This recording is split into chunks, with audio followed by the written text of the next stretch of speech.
All right, what's up, everybody? Wes Goldberg here from Locked On Heat, your daily podcast on the Miami Heat. However, you might be tuning in, YouTube, Odyssey, or your favorite podcast app. Thanks so much for joining me. Going solo here, co-host David Ramil, not on the show with me today, but we're going to do a quick one here on a Saturday morning after the Miami Heat lose kind of by choice to the Washington Wizards on Friday night, ending the drama, ending the suspense, ending any kind of mystery that we had in terms of where the Miami Heat were going to end up and who they were going to play in the play-in tournament. So all of it is set. The Miami Heat will be playing the Atlanta Hawks Tuesday night at Kaseya Center, which is the new Miami Heat arena for those who are not keeping up on the naming rights deals. That's happening Tuesday night. Heat Hawks, 7 seed, 8 seed, win, get into the playoffs. You're the 7th seed. The question here is, did the Heat do the right thing by basically giving up on their race for the 6th seed?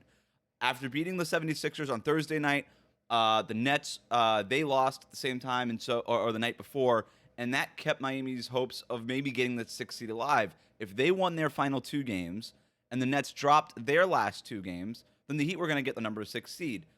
Instead, Miami rests basically all of their key players. No Kyle Lowry against the Wizards Friday night. No Jimmy Butler. No Bam Adebayo. No Tyler Herro. So you're resting all of your main guys and waving the white flag against a Wizards team that is already eliminated from the playoffs. They're resting a bunch of their dudes too. No Bradley Beal, no Kyle Kuzma, no Kristaps Porzingis, like none of those guys for them. But they just went in there and just gave up. Okay, that's what they did. Now, we'll get into the reason why they did it, but I thought it was interesting that they did it. Coming off of that kind of feel-good statement win against the 76ers, you come into that game on a 3-game win streak, you think, well, maybe you'd be able to ride that momentum. Hey, you're on a 3-game win streak. Like, this is the first 3-game win streak that you've had in basically 2 months. Like, why would you just sort of give it up? Well, let's get to that, all right? I think the Heat made the right decision. I thought this was a calculated decision. I thought it was the smart one. I thought it kind of did away with any of those false hopes. It was just a realistic, pragmatic thing to do. Would it have been cool to see them gun it out, go all the way for the 6th seed, and then just kind of miraculously slip your way into the playoffs and escape the play-in tournament altogether? For sure. Absolutely. But it just wasn't realistic, okay? And Eric Spoelstra basically, at the end of the after the game, explained his decision-making, saying, you know, this is our quote, this is our reality, and you have to embrace that. And he kind of goes on, he says, if you go back to training camp, this was not going to be where we thought we were going to be. Kind of going into the season where we thought we would be at the end of the season. But then he said, quote, that is totally irrelevant, end quote. And that is a pragmatic thing to say. It's a realistic thing to say. Spoelstra is looking at this team and saying, you know what? The odds are that the Nets, as long as they won one of these games, and if Miami lost one of these games, it was over. But as long as the Nets won one of their final 2 games, it didn't really matter what the Heat did. So understanding that, you're not in control of your own destiny, understanding that you can't control whether or not the Nets are, and by the way, you look at the injury report and you see, well, the Nets are playing the Magic tonight. The Magic are resting all their guys. No Paolo Banchero, no Franz Wagner, no Wendell Carter Jr., no Markelle Fultz. Like no Gary. They're literally rested all their starters. So you're like, all right, the Nets are probably going to win that game. That's exactly what happened. The Nets won. They blew out the Magic, 101-84. So even if the Heat would have came out and wiped the floor with the Wizards, it would not have mattered. The Nets would have won, and then we would have known the same thing. The difference is you would not have gotten the rest, and you might have risked injury, and that's what all of this comes down to. And this is why I think it was the right decision. This is the healthiest the Miami Heat have been. All season. All season. It kind of snuck up on us. It kind of came out of nowhere. But the Heat are really healthy. The only guy on the roster who's not playing is Nikola Jovic right now with that back thing that's been bothering him all year. That is it. Everybody else is healthy. Jimmy Butler looks great. Bam Adebayo looks good. Kyle Lowry is as refreshed as he was from the beginning of the season when he had that nice little run that he was on in November. Tyler Herro looks good. Caleb Martin looks good. Everybody is healthy. Zeller's back from the broken nose. Everybody is healthy. And you can't take that for granted with this team, right? I've said this a lot with this group. You could blame losses and a disappointing season on injuries, but when you build a small, aging roster, injuries are part of that. They're going to come with that. It's an inherent trait of this group. This is an injury-prone team. And so it's not luck, it's just what you did. It's what you built. You built an injury-prone team, and injury-prone teams get injured. Well, they're not injured right now. And you can't take that for granted. You can't say, with 2 games left in the season, well, we're not injured right now, let's play this last. Like, who knows what can happen? Jimmy Butler could sprain an ankle, something like that. Like, there was an understanding that, okay, we're as healthy as we've been all year long. Let's not risk it. Let's make the priority not getting the number 6 seed, because we don't think that's realistic in the first place, and they were right based on the results of Friday night happening in Brooklyn. We don't think that getting the 6 seed is realistic anyway, so what are we really playing for? What do these last 2 games mean? Our priority should be health. Here's Spoelstra's quote. All things considered, this is the best place our health has been all season long, and it couldn't happen at a better time. We feel good about that. The last couple of weeks, we also had a couple of days in between several of our games. That has really helped our guys, and that's where we are. Speaking of days off, by resting Jimmy and Tyler and Kyle and Bam and all these guys, and presumably they're going to rest those guys Sunday against the Magic for the season closer. Maybe they start Udonis Haslem for his last regular season game. That'd be kind of cool. Anyway, that's a side note. If you're going to rest these guys, then you're going to get 4 full days off. 4 full days off between the last time they played Thursday night in Philadelphia and the play-in game Tuesday night. 4 full days off for this team is not a joke. When you think about what this team needs, health and rest is paramount. I mean, think about last year and in the bubble. The thing that has caught up with this team every year in the postseason is health. What happens in the Eastern Conference Finals if Tyler Herro is healthy, if Kyle Lowry is healthy? Jimmy Butler almost dragged that team out of the Eastern Conference Finals, and he didn't play a game and a half of the Eastern Conference Finals. If everybody is healthy, who knows what happens? In the bubble, no Bam, no Goran Dragic. In the NBA Finals against the Lakers, what happens in the finals if they have their other 2 guys next to Jimmy? It's always been health with this group. It's always been health with this group. And weirdly, you're in a position now. Last year, you got out of the play-in tournament, or you did not have to do the play-in tournament, so you got that week off going into the playoffs, and that was helpful. But your guys were still hurt kind of going into it. Lowry was dealing with an injury. Tyler was dealing with an injury. Like, those guys were hurt going. Tyler's not hurt right now. Kyle Lowry is not hurt right now. And so yeah, you do have to play 1 game at the least because of this play-in tournament.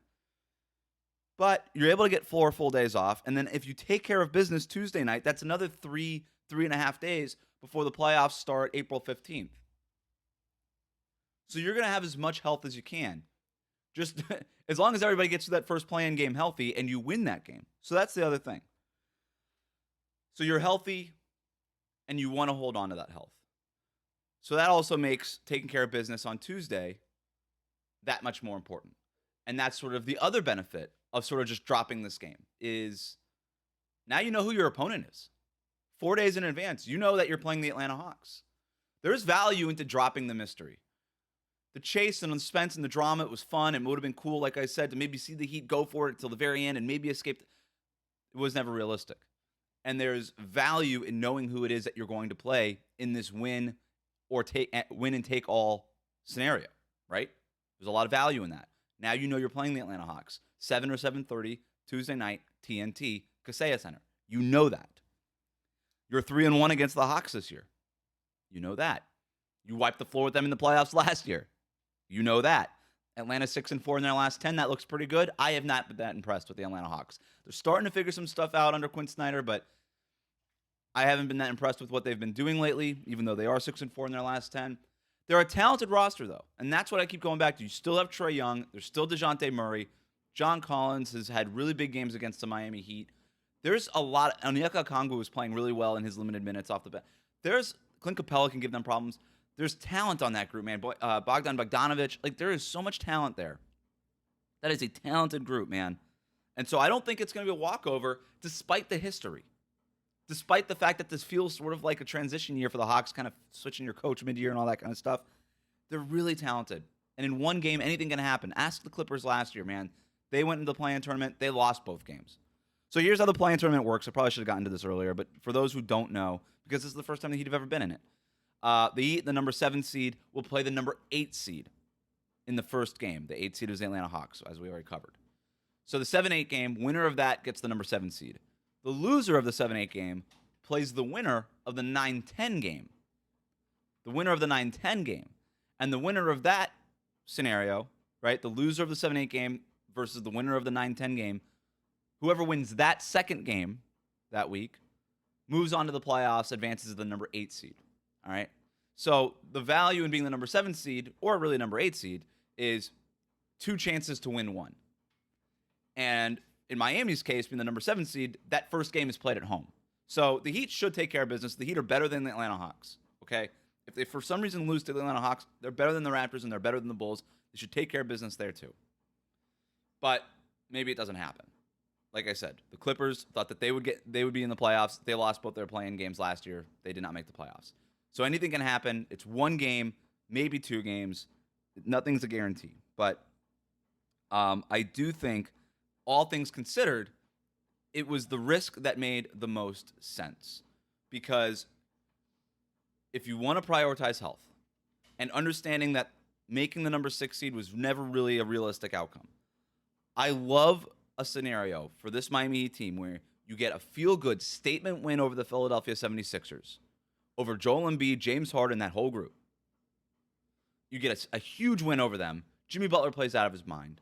Tyler Herro plays great. We're giving credit cookies credit cookies galore, okay? Everybody's feeling good. You've won 3 straight games. You're shooting 37% in your last 15. You're feeling great. You're feeling great. You're not going to go into the play-in with technically on a win streak because obviously you lost against the Wizards. I haven't even mentioned the score, 114-108 last night. Doesn't matter, but I don't know. The journalist in me kind of feels like it's an important detail. Whatever. You take care of business in that way. You're feeling good. You are on a 3-game win streak for all intents and purposes, entering the playoffs, entering the play-in tournament. You are. Because these games don't matter. You're not playing your guys. The guys who play, the starters, are on a 3-game win streak going into the playoffs. They're feeling great. They are healthy. They are refreshed. Everybody is feeling good going into the play-in. And for that, look, you're not the number 1 seed like you were last year, right? But in some way, you're kind of in a better spot because you're healthy in a way that you weren't last year. And for this team, health has always been more important than anything else. Thanks again for making Locked On Heat your first listen every day. It was fun to give you a Saturday morning episode here. Make sure you are subscribed on YouTube. Follow us wherever you get your podcasts, Apple Podcasts and Spotify. Also, a bit of news if you missed it in the social media machine. I have recently taken up the position as editor-in-chief over at allyoucanheat.com, a Miami Heat website. Really excited to be building a great team over there and be giving you awesome written content in addition to this great podcast. So check out allyoucanheat.com. Follow us on Twitter, Facebook. We have a Facebook thing going on over there. And I would really appreciate if you headed over to that website and just checked out what was going on and follow along. Anyway, thanks again. Have a great weekend. Happy Easter. Happy Passover to all who celebrate. And we'll see you here Sunday afternoon after the Orlando Magic game.